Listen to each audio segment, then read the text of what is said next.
Assalamualaikum warahmatullahi wabarakatuh. Nama saya Reni Rosalinda. Saya perwakilan dari kelompok 5 mata kuliah fitoterapi. Pada video kali ini kami akan mencoba membuat video presentasi pemanfaatan jamu untuk gangguan kesehatan reproduksi perempuan. Kelompok kami terdiri dari Neng Yati, Iin Nadifah, Nurhayati Nufus, Eka Bintari Cendriani Umianah, dan saya sendiri Reni Rosalinda. Video presentasi ini dibuat untuk memenuhi tugas mata kuliah fitoterapi. Kesehatan reproduksi di Indonesia perlu mendapat perhatian mengingat cukup besar jumlah perempuan usia produktif. Penggunaan jamu untuk menyelesaikan masalah kesehatan reproduksi tampaknya masih banyak dilakukan di Indonesia. Masalah reproduksi yang banyak dialami perempuan dapat dilihat dari ketersediaan jenis jamu.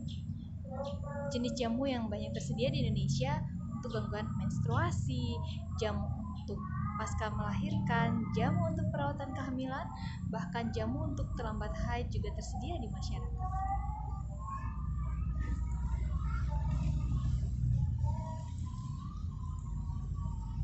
Yang pertama kita akan membahas mengenai kunyit. Tidak asing ya dengan rimpang yang satu ini. Kunyit termasuk salah satu obat herbal yang bisa dikonsumsi selama pengobatan kanker payudara. Rimpang dan batang bawah kunyit kaya akan kurkumin, yaitu bahan aktif yang diduga kuat bersifat anti kanker karena zat fenoliknya. Selain itu, kurkumin juga bisa mengubah senyawa eikosanoid seperti prostaglandin E2, PGE2 di dalam tubuh menjadi senyawa antioksidan dan zat anti radang atau antiinflamasi. Kurkumin pun diketahui mampu menghambat fase pertumbuhan kanker dari mulai pembentukan awal hingga pembelahan. Berbagai manfaat kunyit untuk kesehatan rahim. Yang pertama, membantu dalam mengatasi tuba falopi yang tersumbat. Tuba falopi adalah saluran yang menghubungkan indung telur atau ovarium dengan rahim. Kebaikan ini muncul berkat kandungan kurkumin dalam kunyit. Kurkumin adalah bahan kimia alami yang tinggi antioksidan dan memiliki sifat antiinflamasi. Yang kedua, membantu dalam mengatasi PCOS. PCOS atau Polycystic Ovary Syndrome adalah gangguan hormon yang dapat menyebabkan banyaknya folikel-folikel cairan di ovarium, sehingga sulit untuk melepaskan sel telur. Kunyit mampu mengatasi inflamasi sekaligus menurunkan potensi resistensi insulin. Yang ketiga, membantu dalam mencegah preeklamsia. Lagi-lagi, zat kurkumin dengan sifat antiinflamasi yang berperan dalam manfaat kunyit untuk kesehatan rahim ini. Tetapi ingat, untuk selalu mengkonsumsi kunyit dalam jumlah yang wajar supaya hasilnya tetap optimal. Yang keempat, sebagai pengobatan alternatif untuk kanker ovarium, kunyit dapat melindungi sel dari berbagai jenis kanker, misalnya kanker usus dan kanker kulit. Sel-sel kanker berhenti menggandakan diri saat bertemu dengan kurkumin, zat kimia utama dalam kunyit.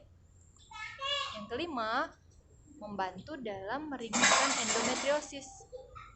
Endometriosis adalah gangguan yang menyebabkan lapisan rahim justru tumbuh di luar rahim.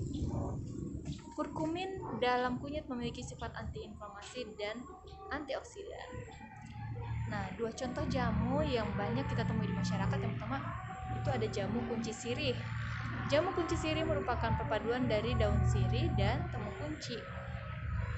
Selain terdiri dari daun sirih dan temu kunci, minuman ini juga dicampur dengan bahan-bahan seperti kunyit, kencur, jahe, kayu manis, kapulaga, asam jawa, serai, perasan jeruk nipis, garam, dan gula merah.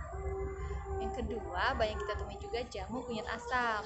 Jamu kunyit asam sangat baik dikonsumsi oleh wanita yang sedang haid karena dapat mengurangi rasa sakit yang muncul ketika haid. Jamu kunyit asam juga dapat melancarkan siklus haid dan menyuburkan kandungan. Kandungan vitamin A dan vitamin C yang terdapat dalam kunyit asam dapat membuat kulit bersih dan bercahaya, Meminum jamu ini secara rutin juga dapat menghilangkan bau badan karena kandungan minyak asiri di dalamnya membantu mengontrol keringat dan melawan bakteri penyebab bau Demikian badan. penyajian dari kelompok 5 Terima mata kasih. kuliah Demikian fitoterapi, presentasi vokal dari pemanfaatan kelompok 5 herba mata kuliah untuk fitoterapi. kesehatan reproduksi. Saya Rosalinda mohon undur diri. Wassalamualaikum warahmatullahi wabarakatuh.